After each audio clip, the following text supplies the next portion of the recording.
Hello, everyone, and welcome to this Q&A for Rainey's Black Bottom. A little bit of housekeeping to start. My name is Amon Warman, and I'm a contributing editor for Empire Magazine.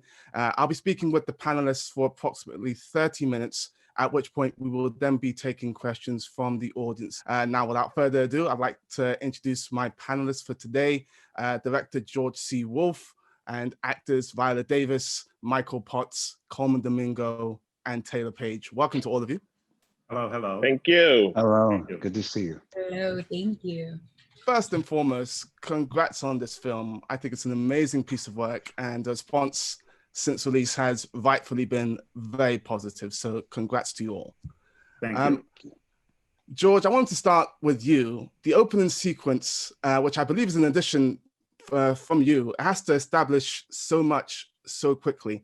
What was the impetus behind including that, and what were the challenges of those first few minutes for you? Well, it all sprang from a line that Rainey says, which I thought was really fascinating and brilliant, which August wrote, which is, when she's talking to Irving, she says, and I'm going to get the line totally wrong, but it's like, I don't like it up here anyhow, so I can take my ass back down south where I belong.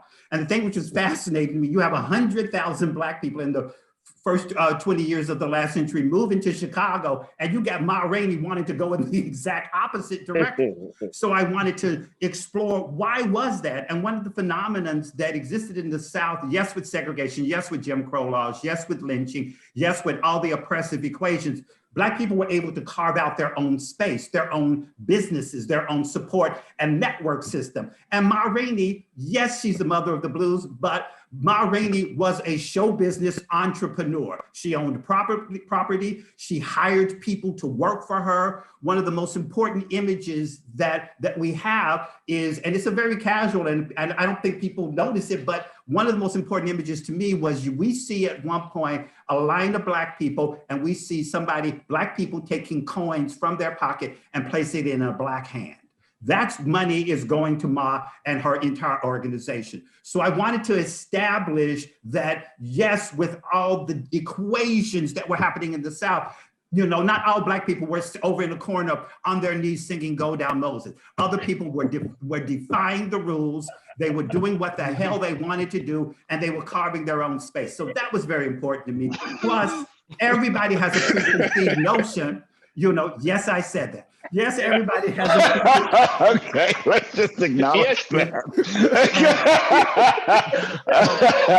And I also wanted to visually play with this trope of, I wanted to start with two young Black men running.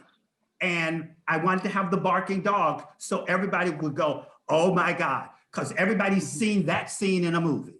We've all seen that scene in a movie. So I wanted to put that in motion to arouse the dread, and then to realize, no, they aren't running from something, they're running to something. So that the impetus, so the energy of the movie is one of possibility. What's next? What do I want? What am I looking for?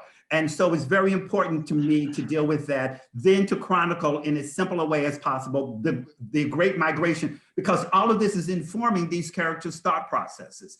And then I wanted to establish this dynamic with Ma and her congregation in that tent, because she's the preacher and she's singing the songs of their life and their existence, and they're responding to her like the deity / preacher / life force that she is, versus when we get to Chicago, because of the technology, we can't see the audience. So there's always a visual and subtle disconnect from Ma and her congregation, because those Black people in the North are on their way to becoming another kind of breed that is very different than her congregation in the South. And also to make sure that we understood by the end of the sequence, the power dynamic, that we knew there was a levee, that we know there is a Rainey who does not like him trying to steal her spotlight, and at how everybody feels about it. And we meet this young, cute girl over on the side who seems to be flirting and seems to be not.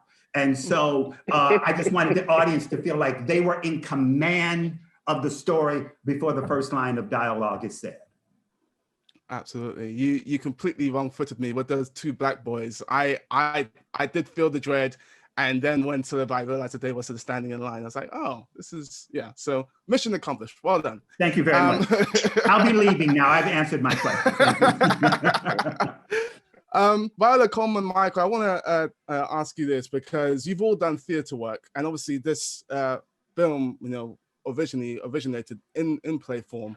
In what ways do you think the format of film enhances this Orchestration play? And Viola, if we can start with you. How it enhances it. I think it enhances it the way cinema enhances everything, which is it makes it more up close and personal. So you're really living and breathing in the space. And I mean, listen, I'm about to say something, and really, it's not really what I believe, because I believe even when you're on stage, you have to be private in public. Really, you can't break the fourth wall. You still have to be up close and personal in terms of how you approach your work. But with cinema, it gives it more myopic viewpoint. So you can really, once again, you could see Ma's gold teeth. You can see the sweat dripping from her. You could see the band members and really just get those like really quiet moments. And also, I mean, look at the tent scene. It's like George talked about the tent scene, the opening tent scene. It's opening up. It's seeing the street outside of the studio. You know, when we shot that scene, we were in the Model T going down the street. It was unbelievable. It was like you were transported back in time. The hotel sequence, where you see us in the hotel, me and Dusty May, and we're coming down, and the men coming up from the trains. It's those kind of elements that gives it more a wider scope for people to see, more personalized scope. Sure. I'll just piggyback on that. I think Viola said it perfectly, and I would add just one other thing. I think these incredible monologues that are essentially very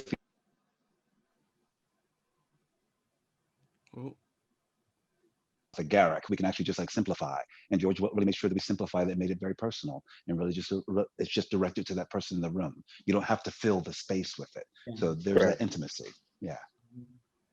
100%. Wow. Yeah. Yeah. That's it. I couldn't say it any better. Ditto. Honestly, y'all said everything I was going to say. Taylour, I want to ask you to reverse that in a way, because you haven't done any theatre work yet, but is there any particular scene from this movie that you would have acted out in front of a live audience? I'm so sorry, it cut out for 1 second. What was the question? No problem at all. I was going to say, I want to ask you to reverse that, because I know that you haven't done any theatre work. It makes me curious if there's any particular scene from this movie that you would have loved to have acted out in front of a live audience. The entire thing. Yes. It's an excellent answer.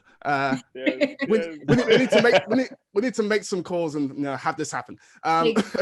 Yeah. Viola, you mentioned Mars because it's very distinctive, from the makeup to the grill. When you first put it on and saw yourself as Ma in the mirror, what was your first reaction? Love. I mean, it was love, it was love. I have to say that I went to a family gathering once, my husband's side, and there was one of his relatives that was there. And I was looking at her makeup, and she had done her eyebrows with white eyeliner. And then she put white eyeliner in her eyes. And then she had black eyeliner over her lips. And then she had white lipstick on. She didn't have any sort of foundation on or whatever. We were at church, actually. Of course. And I kept staring at her. And my first thought was, did anybody tell her that just looks odd, in my opinion? And then my next thought was, I couldn't take my eyes off of her because I was thinking, who are you? Right. What were you thinking when you were putting a white eyeliner on? Mm. How did you see yourself? And then when you saw the full, regalia, did you go, oh, perfection, let's go to church? And then my next thought was, this woman would never be portrayed on screen because no one would understand the white eyeliner. And yet that is an extension of who this human being is. And I thought the same thing with Ma. And I see it all the time because I do a lot of speaking gigs. I meet people all the time who just dressed really funky or whatever. I take it all in as an actor. I'm an observer, right? And so when I started off as Ma, and I looked at all the given circumstances, makeup that looked like grease paint, that looked like it was melting under the lights, a mouthful of gold teeth, horsehair wig, her size. And there is something so specific about that for me was a window into Ma's soul. And for me was just so perfect. And I felt like I had to honor that. Does that make sense?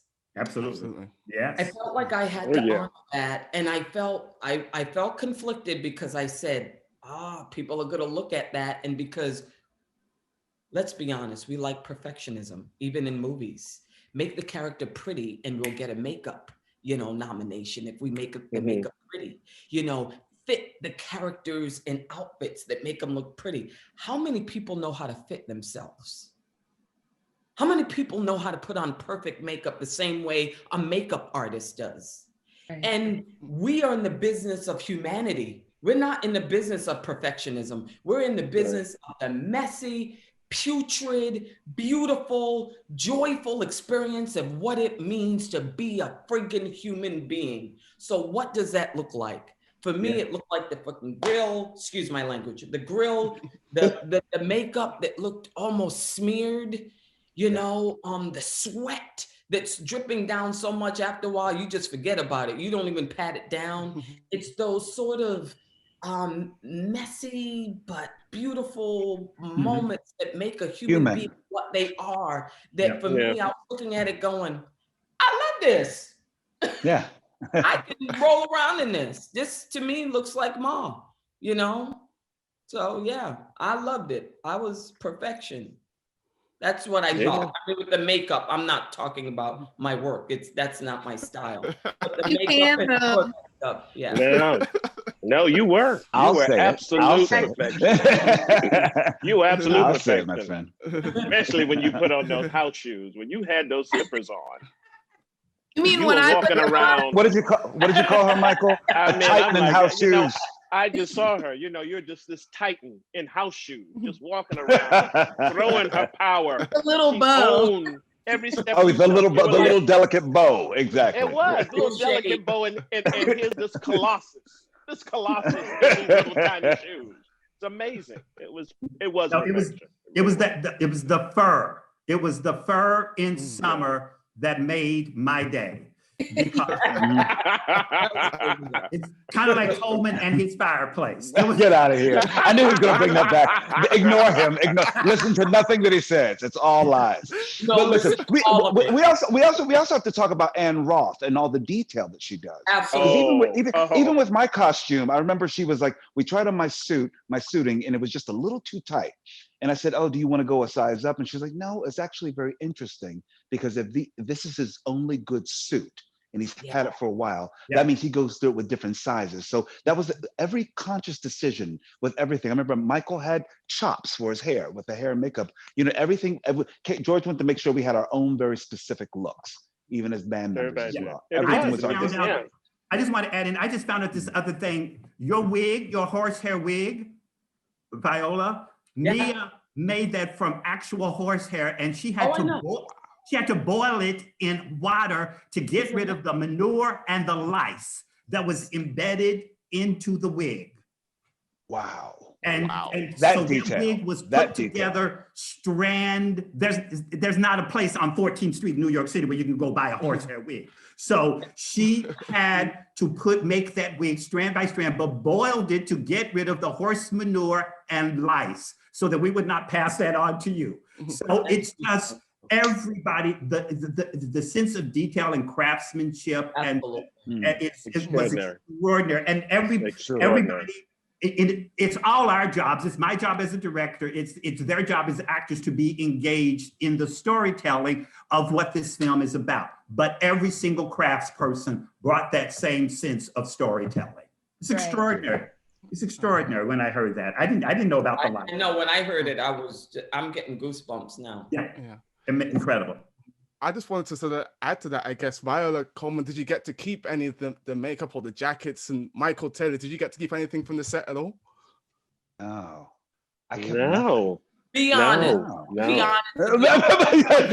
Don't look Y'all could have took around this house. You might see. Wait, Viola, did you take something? What did you take? Did you take something, Viola? Did I take anything? I'm honest about what I take. I'm Okay. really, Okay.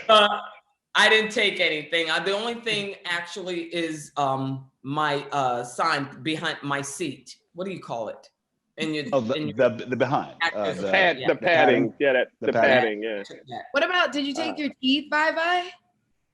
Did I take my what? Your teeth. The grill. Did you take the grill? No, you know what? I didn't take the teeth. I don't think I have the teeth. That would have been great. Teeth, though. I need to get those teeth. Again, somebody needs to make some calls. We need to make that happen too. From what I gather, you guys did a 2-week rehearsal before you started shooting, which was very, very helpful. What was the most important thing you figured out about your characters in that 2-week rehearsal? And Taylour, let's start with you. Oh my God. I mean, I feel like I'm still discovering things about Desi now because I left. George inspires you to live out the questions. So in rehearsal, you're like, where am I coming from? What did I just eat? Like, given the circumstances, like Viola had said earlier, we're in the 1920s. Who are we the descendants of? The atmosphere is palpable, right? It's heavy, but it's also hopeful. And we're going to, it's like, I mean, you're doing it with your peers, you're figuring it out, you're experimenting, you're trying it this way, you're saying it that way, it's like this infinite discovery. Like I'm still discovering as I talk about it, because it felt like we did just step right into the 1920s, once we're in those rehearsals and I remember in our table read, like just hearing it and feeling like, it just felt like we stepped into that frequency, like that time, you hear it and it just, I'm still discovering. Michael, is it the same for you? Very much the same. I think in many ways for me, what was great about it is, and it always is learning how to listen. Is the big part of the rehearsal. Learning what each character's song is, to use a musical reference, and what they're playing, and how to listen to what they're playing, and how do I complement that, or where do I come in this total song that we're trying to say. And it goes back to, like Taylour says, it's learning how to, that's where the talent is, stepping into the other person's reality. And so in a sense, when we're in that group together, we're in that rehearsal room, I have to step into the reality of everyone else I'm in the room with and listen to their song and hear it and know what I'm supposed to be playing from one minute to the next. And that's what's vital. That was vitally important to me. And, also just learning the story and what we needed to do, but being able to listen. So I take the focus off of myself, right, and put it where it's supposed to be on the telling of the story. Right. Get out of our own way. Exactly. So be in service of them. Exactly. Yeah. Who are essentially our ancestors. Right. And I'm sorry, Colman, go ahead. No, not at all. I would just add, go for it. No, go ahead, Colman. I would just add to it that also I think that I know that I had to learn for Cutler his power dynamics in every room, how it switches in every single room that he's in. And that's also a dance that I understand. I think many of us on the Zoom understand. Sometimes about code switching, about like, very different power dynamics, and how do you have agency in each room? When do you subvert it in some way? When you shift it? And so that was something that I was learning. I didn't know when I first came into rehearsal, but until we started reading and George put us into this rehearsal, it was absolutely very, very prevalent for me. And the thing about it is, I always feel that, for me, one of my issues as Viola is, it's like someone said, Viola, you need to walk into the room like a boss bitch. Like you own it, like you're a leader. And I'm like, how do you do that? I just walk in the room. That's all I know how to do is walk in the room, But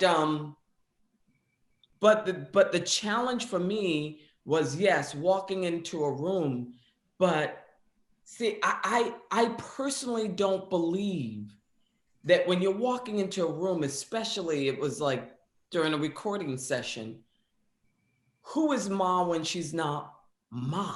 Yeah. Who is she? Right. She's a woman, like Carrie Fisher says, all fame is obscurity waiting to happen. This is towards the end of her career. She's about to be rendered extinct. How does that make her feel? This is one day like every other day. Do I approach it like every single time I cuss Irvin out, I'm a cuss his ass out? Or do I just handle it just like I say, pass a coffee? Irvin, do this. Irvin, do that. Irvin, do this. Irvin, do that. Irvin, do that. So it's like every single day. How do I normalize her? Mm-hmm. That was my big thing, because I'm just gonna say it. I have the imposter syndrome. I walk into every room. I'm always feeling like I'm gonna be the weak link. I'm gonna be the one. So I always feel like I have to be totally in tune with every aspect of who I am, and that was a big one. Who am I when I don't have the full regalia of the persona of Ma Rainey? And I just want to add that, I'm sorry. I just want to add that to me, I feel like my responsibility as a director in a rehearsal room is to take the pressure off of everybody having to know everything. That when you have permission to not know, you discover amazing things. Yes. If the pressure is on to know everything, you discover nothing. And I believe that when you tell an actor no, it kills a spark inside of them that can never be set free again.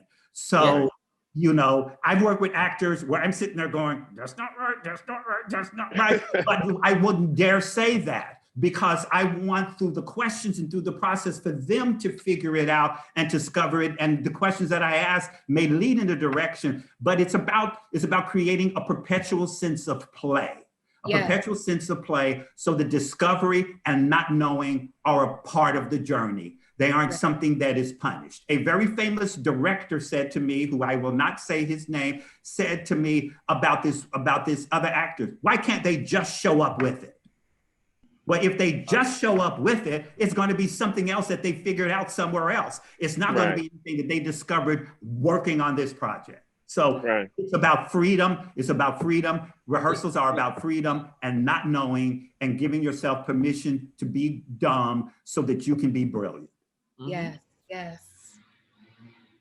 So unfortunately, we've obviously lost Amon, the perils of online events. We do have a lot of really good audience questions, so I will share those with you and we can start working our way through those.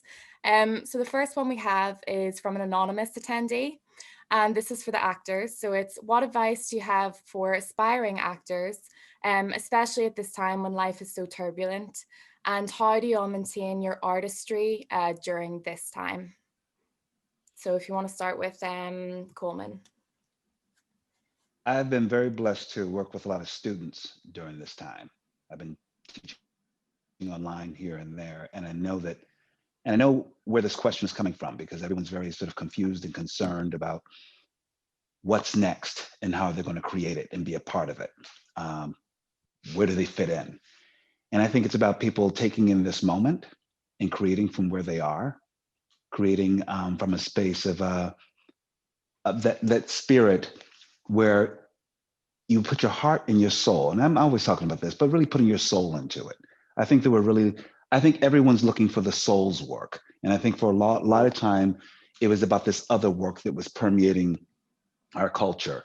And I think it's time for us to get back to the soul work. And I feel like wherever you feel that you are to create a life, to create harmony, to reach out to others, to be invested in things even beyond just creating art forms like theater and film and television, but actually really investigate sciences and humanities and gardening and cooking and languages, all that stuff. Do not wait while you're sitting there. If you're sitting out there and you're a student, you're like, what is it for me? You got so much more to fill up. We're going to need you to have all of that on the other side to create new works, new art forms, and be a part of it in a deeper and more meaningful way. Yeah. And I would piggyback onto that. I would say, read. Take this time and read. Read everything. Always have a sense of curiosity about what you don't know. I mean, because there's a lot more that, you know, it's concentric circles. I mean, the more we learn, the more we learn that we don't know. And so I think it's important for the creative process to keep learning, to keep reading. About worlds, about, you know, I'm big into, you know, anthropology, archaeology, things like that, about how people lived before, things they just dug up. And I'm going, wow, how did they dig that up? What is that about? And things that they probably won't be able to flesh out the entire story till after I'm, you know, I'll be dead. But the point is, it's there. And so there is so much you must always remain curious about. Read. Sometimes just go into a bookstore and pick up a book, you know. That's where I go to my local bookshop. I'll just walk by and be like, well, that looks interesting. Just pick it up. Go read it. Figure out what that says. That you have to be the most curious about, and it's the best time in the time of chaos, is people's true nature comes out. Because fear is high and desperation is high. So the biggest thing that you have to observe is human life. And without judgment, to just pick it up. Because those are the tools you're going to use when you create a character. Don't observe other actors. Don't sit in front of Netflix and Hulu and watch what every other actor has done before. Your job is to study life, because guess what? Life is an endless bucket of tools and rules. Whereas with actors, what? You're going to study, you know, what hairstylists, you know, they had and what choices they make, you know. Your acting at some point has got to be your own, and it's got to come from life in order for you to be an actor to an artist. Because people, when they come and they see you and they see what you've done, they want to feel less alone. I mean, 90% of the images sometimes I see, I don't recognize. So it's study life, study people, study your family, your friends, without judgment. And to all their point, this all ties in. I think it's really get your soul together. Like what expands your soul? If you're fuzzy, your soul is like a dial. So if you're on 85.5 and you're trying to listen to 92.3, you can't hear. Therefore, you become, you know, the thing. I feel like we're all, you know, if we're all fuzzy, then we attract fuzzy.